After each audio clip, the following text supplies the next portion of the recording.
Bonjour à tous les amateurs de champagne.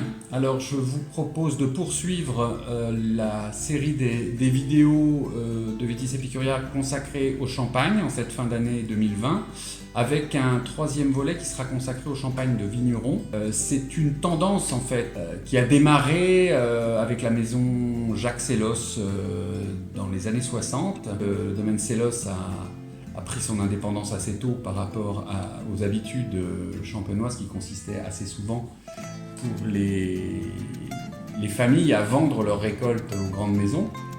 Donc c'est surtout le fils de Jacques, donc Anselme Sellos, qui a développé cette indépendance et la qualité du domaine aujourd'hui à partir des années 70. Et aujourd'hui, justement, c'est son fils Guillaume qui a pris le relais et qui est en charge du développement du domaine.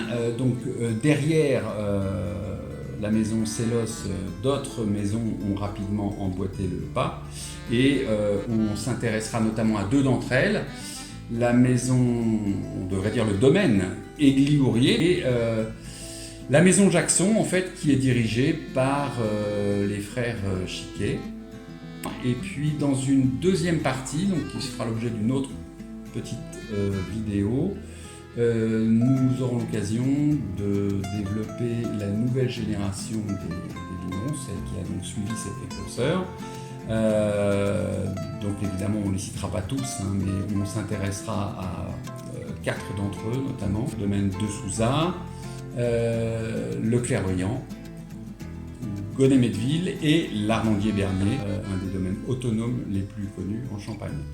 Voilà, donc on va poursuivre cette vidéo avec la présentation des champagnes de la maison Egly-Ourier.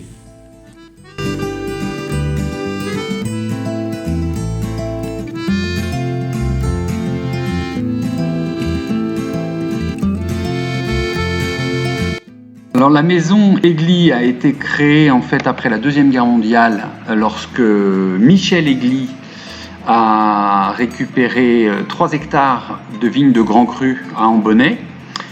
Son fils François, puis son petit-fils Francis, en épousant Madame Ourier, ont pu acquérir 9 hectares supplémentaires, ce qui fait qu'aujourd'hui, le vignoble recouvre environ 12 hectares de Grand Cru qui sont majoritairement plantés en cépage rouge, donc Pinot Noir en tête, et Pinot Meunier ensuite, avec des vignes qui ont en moyenne un peu plus de 40 ans d'âge. Donc aujourd'hui, c'est Francis Egly, que l'on voit sur la photo, qui s'occupe brillamment du domaine et qui a constitué un trésor de guerre qui lui permet aujourd'hui d'attendre 4 ans de vieillissement pour mettre sur le marché sa cuvée brute et plus de 6 ans pour ses cuvées millésimées ou ses autres cuvées haut de gamme.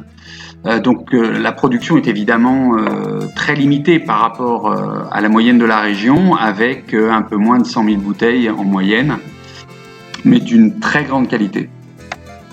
Alors là, démarre avec un brut qui s'appelle les vignes de Vrigny, donc c'est un blanc de noir pur Pinot Meunier.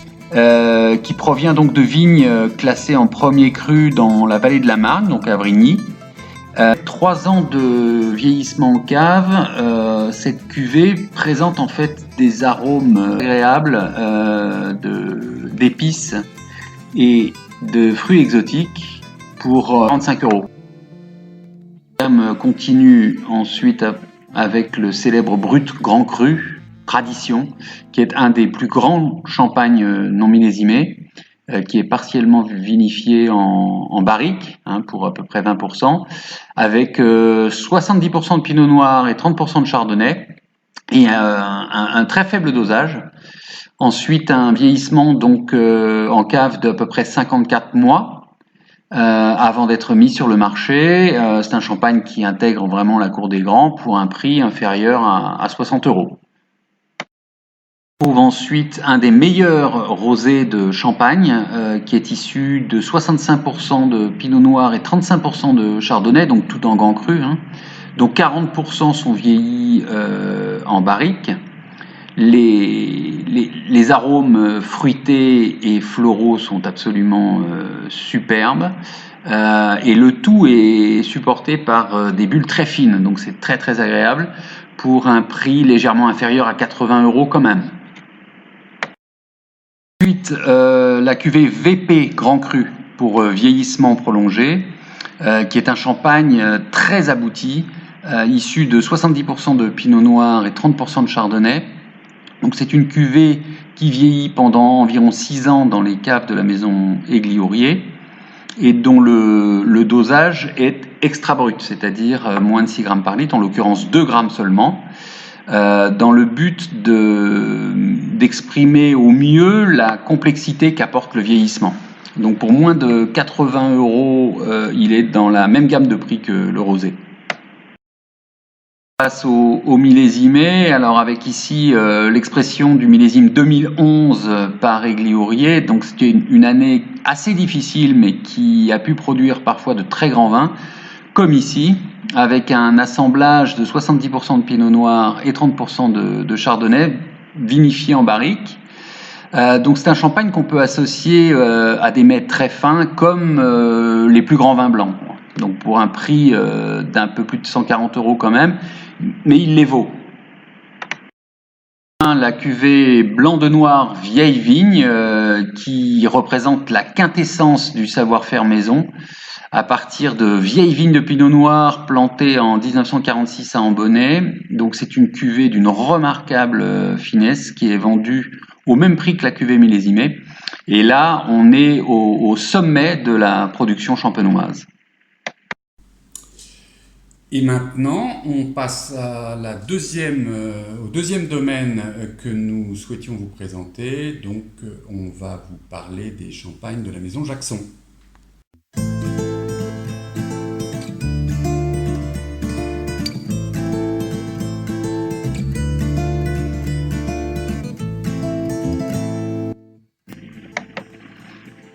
Alors Jean Hervé et Laurent Chiquet sont constamment à la recherche de l'authenticité du terroir. Donc ils ont la chance d'en avoir 2 d'exception à leur disposition. Donc le premier dans la grande vallée de la Marne avec un grand cru à Aille et 2 premiers crus à Dizy et à Hauvillers. Et l'autre donc sur la côte des Blancs avec 2 grands crus à Avise et à Oiry. Donc la vinification en fût de chêne et l'absence de dosage, qui sont un peu les marques de fabrique de la maison, apportent en général une très belle vinosité, à la fois pour la cuvée brute initiale, reconnaissable à son numéro de série dans les 700, et aux cuvées très rares et prestigieuses des terroirs et des parcelles uniques. Alors on commence par la cuvée 743, qui est un excellent champagne brut nature, c'est-à-dire sans aucun dosage, centré sur l'excellente récolte de 2015, complété par quelques vins de réserve, donc de millésimes antérieurs, qui apportent un peu plus de complexité encore. Donc c'est un assemblage de 60% de pinot noir et meunier et 40% de chardonnay qui vieillit un peu plus de 4 ans en cave. Donc un champagne de gastronomie pour un peu moins de 50 €.